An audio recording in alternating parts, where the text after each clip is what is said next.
don't change our plates every morning, just so you know. It'll be the same plate when you come talk to us later. That's fine. U.S. citizen, former fucking veteran. You want to come at us? You want to come at us? I say go get yourself some lunch, big boy. Go ahead. Out of the car. Get out of the fucking car. Get out of the All right, car. so you know what? Whoa!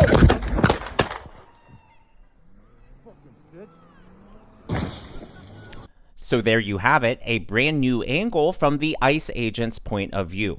When this story first broke, a lot of eagle-eyed observers noted that the ICE agent appeared to be holding a cell phone in his hand. So this footage appears to be from that cell phone. It's really surprised a lot of people because the presumption at the time was that the public would never see this footage, or that if we did, it would only be after the case goes to trial, goes to court, because the footage would be admitted as evidence. So the theory now is that maybe the ICE agent and his attorneys are being proactive. They're wanting to fight back in the court of public opinion. And honestly, that makes sense because he has not yet been charged as far as we know publicly. So this could be his way of being proactive about the incident. Regardless, this new angle does reveal a lot more about the incident, and it obliterates a lot of the narratives that have already been established. So if you take a close look at this screenshot, this was taken right as she shifts from reverse into drive, hitting the agent, and you can see she's looking right at him. So it'll be really difficult for people to argue that she missed him or she didn't know where he was, because she clearly had a good frame of reference here. And if we take a closer look, again, we believe this is from his cell phone, not his body camera, and it looks like he's right in front of the car. A lot of leftists, a lot of influencers, and even some in the mainstream media claimed that the ICE agent put himself in danger by jumping in front of the vehicle as if he wanted to be hit for whatever reason. But no, he was already standing there. He was circulating the vehicle. He got their license plate. And then remember, when he got to the passenger side, Good's wife was there. She was harassing at him, yelling at him. And what was he doing? To de-escalate, he walked away. And that just happened to put him right in front. And the rest, unfortunately, is history. Well, it's not just what happened with Good. Protests are spreading all across the country, and people are rising up. They are harassing, intimidating, and being violent towards ICE agents and Border Patrol agents. And there is now new footage, also from Minneapolis, by the way, of ICE agents actually warning people in their SUVs and telling them, hey, you need to actually think smart about these things or else you can get in trouble. Take a look. If I continually see you following us, interfering with us, honking your horn, blocking our cars, you have a very high probability of making a really bad decision and being arrested today, okay? I think I'm making exactly I'm not. the right decision. Oh, then why are you giving her a warning? I'm giving her a warning to not interfere with what we're doing, to not make a bad decision today and ruin your life. Whoa, bad Okay, decisions. thank you. That's funny coming from you. Okay, alrighty. Thank you. Have a good day. I hope you have a terrible day. Okay, thank you.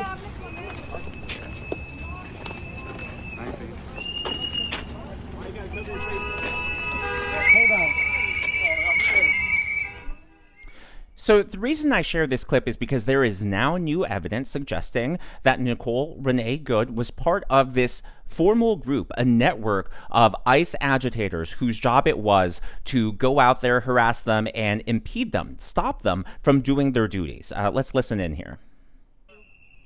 What is illegal is stopping people unconstitutionally. Don't interfere.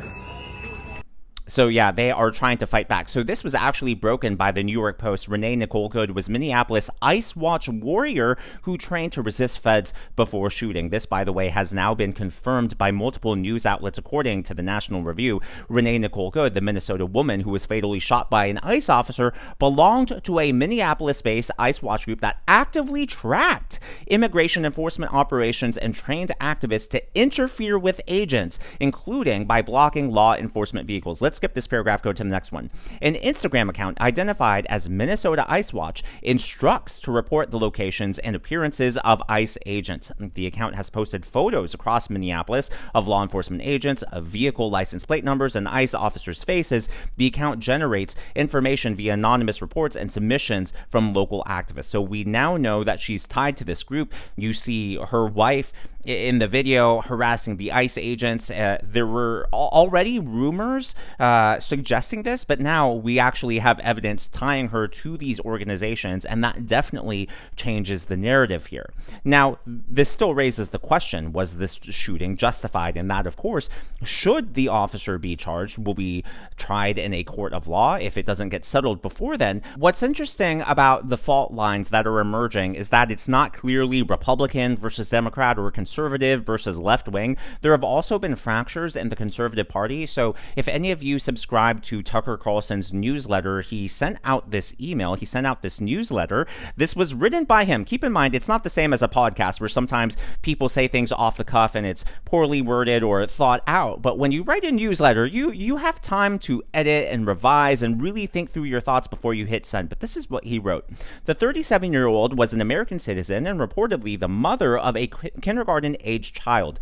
Did we disagree with her views on immigration? Probably, but that shouldn't matter. Her death is a tragedy, regardless of her partisan affiliations, ideological beliefs, or who pulled the trigger. A woman got shot in the face. How come so few conservatives are viewing this story through a human lens? And why, when something similar, like the killing of Charlie Kirk, happens on the other side, did many on the left celebrate because they thought his political positions were wrong? We have a guess. Violence around the world is desensitizing Americans to violence at home. While I agree that a lot of Americans are desensitized to violence, I disagree with a lot of what Tucker Carlson is saying here. I don't think it is fair or right to equate Renee Good to Charlie Kirk. First of all, Charlie Kirk was on campus exercising his First Amendment rights. He didn't threaten anyone. He was just out literally speaking, and he was assassinated. He was shot in the neck. Compare that to Renee Good, who the ICE officer believed was a lethal threat to her. Now, whether or not you agree with what the officer did, and I'm not going to make any judgment on this because I think it's impossible to know what any of us would do unless we were faced in that situation. You know, I've seen a lot of people online saying, well, I would just jump out of the way. He didn't have to shoot. And there could be a valid argument there. But again, you take a look at his own personal history. Maybe he has PTSD, because I made a video on this yesterday in case you missed it. Just a few months ago, he was also hit by a car, and he happened to be dragged 300 feet, got 33 stitches. I mean, it's just insane. So for this to happen again, you can understand, or at least I can understand, the reaction that he had. So, you know, I'm not saying that Renee Good deserved to be killed because she was disobeying lawful orders. No, that's not what I'm saying at all. I'm saying that this happened for a multitude of reasons. Yes, she disobeyed lawful orders, and that continued to escalate, but at the end of the day, it comes down to that split-second decision. This all happened so fast. She accelerated, the agent was right in front of her, and he shot back. She put herself in that situation. Is it tragic she was shot in the face? Yes. Is it tragic that leftists are misinformed and that the media is ginning them up into paranoia and viewing these ICE agents as the Gestapo and as terrorists? Yes. I mean, it's all tragic in so many ways, but to say that this is the same thing as someone who is just minding their own business getting assassinated, I just don't think that that's a fair equation to make. And what's sad is that, quite frankly, this is going to happen again, and not because of ICE agents or not because of the sheer number of encounters that happen, but because leftists and deranged individuals are putting themselves in danger. Just take a look at this. This was during a live broadcast on Fox News. Here when they hear the mayor of their city saying ICE should get out, and they don't hear much from the governor except please behave. We saw what happened in 2020. The question is it going to... Okay, so that guy was trying to stop the ICE vehicles with his body. He was getting in front of the cars as they were moving. And unfortunately, that's not the only incident that's been caught on camera. It's only a matter of time till someone slips and they get dragged underneath the vehicle. And all it's going to take is a video angle of that for people to start protesting all over again. And so there, that guy was putting his own life in danger. He knew the cameras were filming. Maybe he wanted attention. Maybe he wanted the cameras to get, I don't know. But reality is, again, if you are putting yourself in a volatile situation, purposefully doing that, intentionally doing that, you can't claim victim if You get bitten by your own actions. Now, that also happened again today. Guess what? Also in Minneapolis. This is intense footage. It is of a woman being arrested, and the reason she was arrested is because she was driving her SUV, which you'll see at the end of the clip. She was driving her SUV and hit an ICE vehicle that was filled with ICE agents. Step back. She hit a vehicle. And by the way, in case you didn't hear it, one of the protesters shouted in the background, "What did she do?" And then that ICE agent says she hit a vehicle.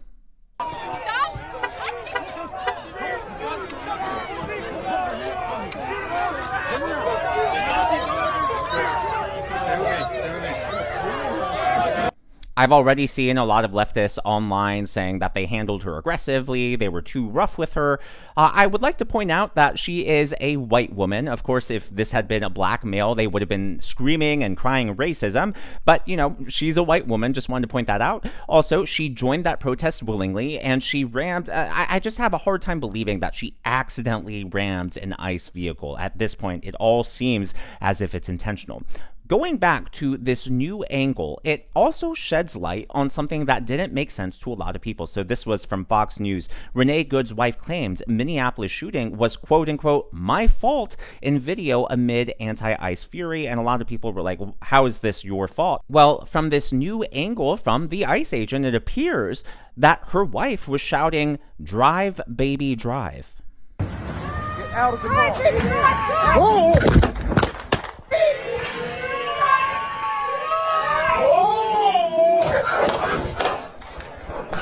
Now, obviously, it happened so fast that even if you slow it down, it's impossible to get it crystal clear. But honestly, I do hear "drive, baby, drive." If you hear something else, please let me know down in the comments below. And if you agree with what other people are hearing, feel free to thumbs it up, because I believe that the comments can be used as a place to exchange information, get other viewpoints. I love it when people say, "Hey, Daniel, did you see this?" Or, "Hey, here's another angle you should have thought about." And so if you hear something else, truly, please leave it down in the comments below, and we can all chime in and see, hey, that makes sense to me. Or if you do think that that's what she said, "drive, baby, drive," then feel free to reaffirm that as well. Now, what is crazy are the reactions to this and the eerie parallels to the Summer of Love in 2020. But before we get to that, I would like to thank the members of today's Governor's Club. They are Jim Borman and RL1401. Thank you, Bob. Always great to see you. These are people who give tips and super thanks to the channel. I'm so glad that you enjoy, and I'm glad that you're here. Well, similar to 2020, they appeared to be building an autonomous zone on the street where Renee Good was shot. So it initially began with a barricade. They had put up some things, including a refrigerator, many things that, quite frankly, would be very difficult, if not impossible, to drive through. And as they started building this, they started collecting food, water, and they've been handing out food and water. It's pretty much been manned 24/7. They're not just doing this in Minneapolis. Apparently, similar, there you can see the food and people just chilling out, hanging. There have been protests, obviously, spreading all over the country: Dallas, New York, Portland. And I know that a similar encampment has been set up somewhere. I don't remember the city off the top of my mind, so I'm not going to say it because I don't want to spread misinformation, but I just know that it's not the only one. And speaking of deranged protesters who are just making the situation worse, take a look at this. Hey, go ahead! Go ahead! Go ahead! Shoot me! Shoot me! Go ahead! Shoot me! Shoot me! Shoot me! You want to shoot me? You want to shoot me? Shoot me! Go ahead! Shoot me! Shoot me!